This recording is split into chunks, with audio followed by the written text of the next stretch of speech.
Hello pool players, today's video is going to be on a bank shot. If you're a good banker, you may want to not watch this video. But if you're struggling with your banks and you want to learn something, I've got some real good physics lessons for you on this shot. First of all, let me set it up.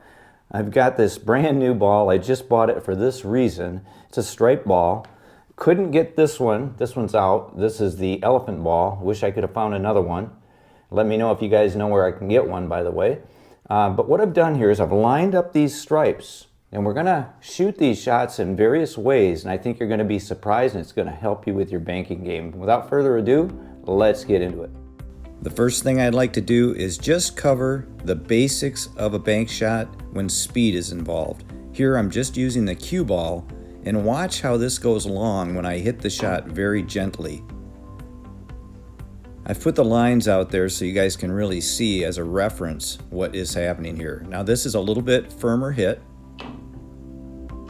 and that one of course goes in, but now watch what happens when we really pound the cue ball.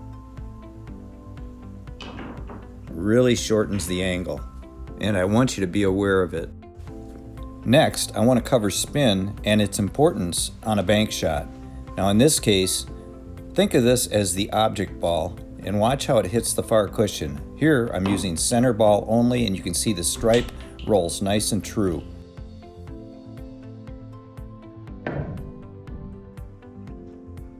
Next, I'll be moving my tip position 1/8 tip to the right. Notice how the cue ball will go long of the side pocket.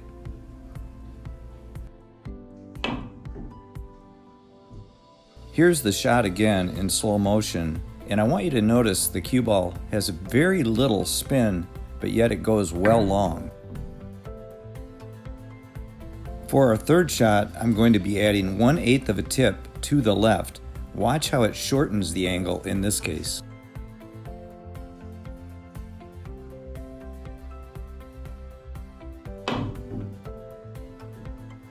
And once again, let's take a look at this in slow motion and notice the subtle tip movement changes the outbound angle.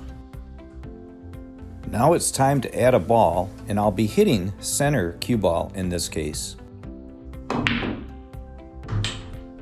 From here, I want to show you the effects of spin transfer. With this center ball hit, we only need to focus on angle in and angle out.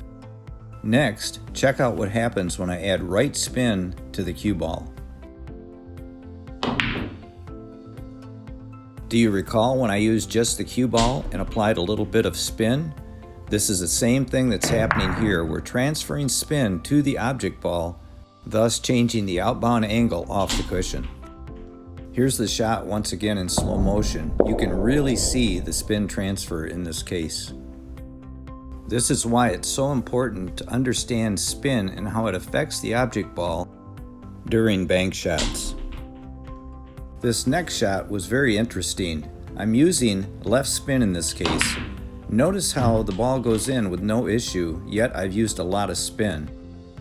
What is happening here is the left spin imparts right spin to the object ball, thus creating running spin for the object ball to track towards the side pocket.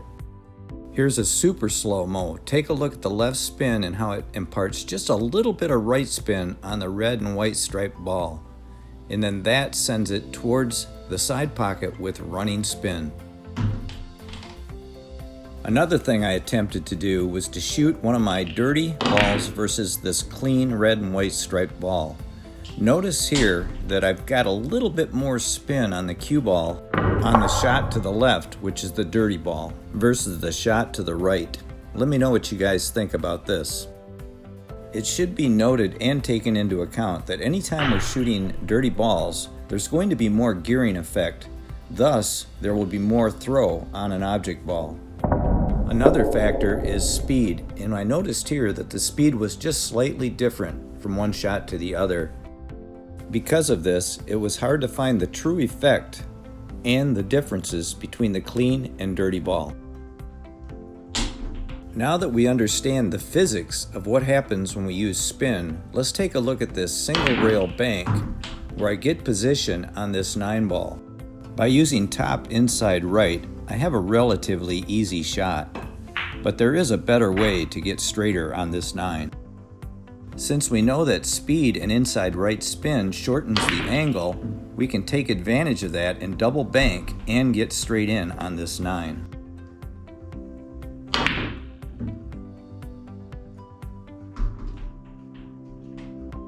Now let's take a look at a real common situation on the table. Here, the 9 ball is frozen to the cushion straight away from the cue ball. What often comes into play here is the dreaded double kiss. Here I use top right, and sure enough, we see the double kiss. The secret to making these shots is to load up with inside spin and shoot center to edge with pace.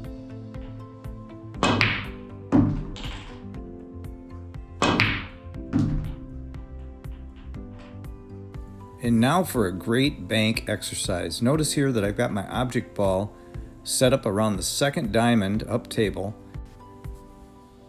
and the cue ball is at the second diamond down table, aligned with the object ball. But notice how the stripe is perpendicular to the object ball. With the stripe perpendicular, this will give us valuable feedback as we perform the exercise. So now that we have the cue ball and the object ball aligned for an on-angle bank into the corner pocket, what I try to do is I try to perform a stop shot, and I'm looking for my perpendicular stripe to stay perpendicular as well as stop at the cue ball with a perfect stop shot. This is a great control exercise.